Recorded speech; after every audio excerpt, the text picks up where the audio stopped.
everybody, it's Astraea. Welcome to my living room. Today I'm going to talk you through how I mic up my upright piano at home. So most of the stuff that I write and produce is centered around the piano. So it's the instrument that I probably record the most other than voice. And there are a couple of different ways of miking up an upright. I usually use a combination of two different mic perspectives. So I have the front of the piano mic'd up with a stereo pair and the back of the piano.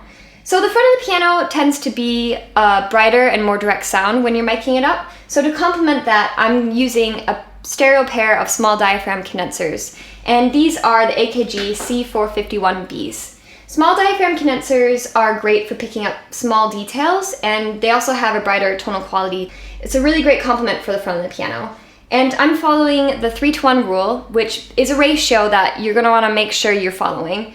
Which basically means, for example, if the sound source is 1 inch away from the microphones, make sure that the second microphone in the stereo pair is at least 3 inches away from the other microphone. So yeah, that's how I mic up the front of the piano. I have experimented with miking up the bottom of the front of the piano as well, because it gives a really nice, warm, deep tone. But I've found that with this piano specifically, the pedal noise is just too much to deal with, really. So I generally try to use the back of the piano when I want to have a warmer tone. And also sometimes the front of the piano up top here can also be a bit noisy. If you are experiencing a similar thing with your upright piano, I would recommend trying to raise the stereo pair in the front up a little bit and seeing if that helps reduce the noise that's coming into the microphones. So now I'm going to take you around to the back of the piano and show you the stereo pair that I have back here. And you may have noticed that my couch is missing most of its cushions. I have most of them up against the wall here to prevent and absorb those early reflections. So basically, one of the biggest drawbacks of miking up a piano from behind is that you can end up with early reflections bouncing off the wall. So you're going to want to make sure that the piano is far enough away from the wall that that isn't an issue, or making sure you have cushions and pillows up against the wall to absorb those. So yeah, the pair that I have back here are the AKG C414 XLSs, and the frequency response for these are pretty flat, which is great because I really want them to be true to the sound source, which is really, really warm and quite a deep, full sound. And I love miking the back of the piano because the sound has to come through the wooden soundboard and just gives everything a really, really warm and rich tone. And also I found that it helps prevent some of the annoying noises that you can pick up from the front of the piano. So for example, with my piano, the hammers can sometimes be really quite noisy, or the pedal. Other pianos might be different. Mine's maybe not as well maintained as other pianos might be. But yeah, so that's why I really like miking from behind the piano. And one really, really important thing that I do want to make sure that you know is about phase cancellation. So you're going to want to make sure, because you have two microphones facing each other with these two different mic perspectives, you might end up having some phase cancellation. So you're going to want to make sure you're checking your phase alignment.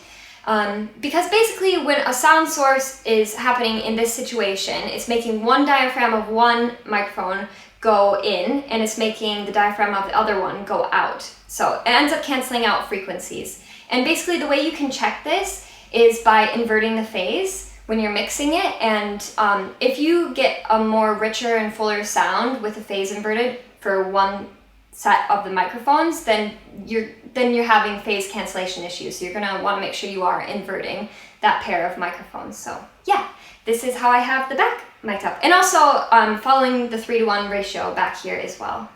So if you're gonna be recording piano a lot, I would definitely recommend saving up and investing in a matched pair. Basically, it can be really difficult in the mixing stage if you have two different microphones. Like, it is possible. So when I was first starting out and I was first starting to buy microphones, I had all sorts of microphones and I was always buying them like one at a time. So I never had any matched pairs, and I could make do with it, but honestly, since I've invested in matched pairs, it just makes the mixing process so much easier. It makes the piano recording sound way better. So I would definitely make sure that if you are going to be recording piano a lot, to get a matched pair. Like, these weren't that expensive. I don't remember exactly how much, but you can find a pair of small diaphragm condensers by AKG and also by Audio-Technica for pretty affordable prices. So yeah, I would definitely recommend matched pairs. So this is what the rest of my setup is like in my kitchen when I'm recording my piano in my living room. So I have all 4 of my microphones running through my UAD Apollo 4 channel. And this is really great because it allows you to use their preamp emulators and old vintage compressors and that sort of thing. Stuff that you would never be able to afford to buy in real life, but you can afford their plugins, luckily, and use them to record on the way in. So for the small diaphragm condensers, I am running them through the Neve 1073, which gives a really nice vintage, silky, clear sound. And then for the stereo pair at the back, I have them running through a tube preamp because we were talking about how the sound at the back of the piano is really nice and warm because it's coming through the soundboard, and I really wanted to accentuate that tonal quality, so I decided to use a tube preamp. So this is the Century tube channel strip that I'm running those through.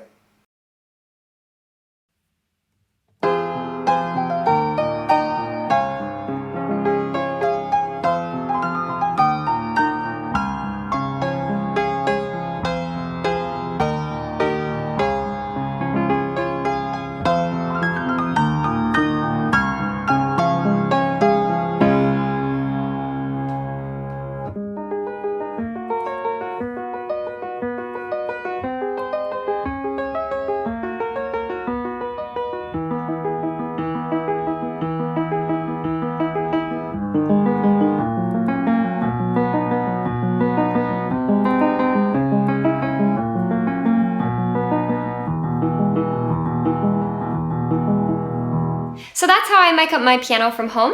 If any of you have any questions that you want me to answer, I will do my best to respond to them in the comments. But yeah, see you later.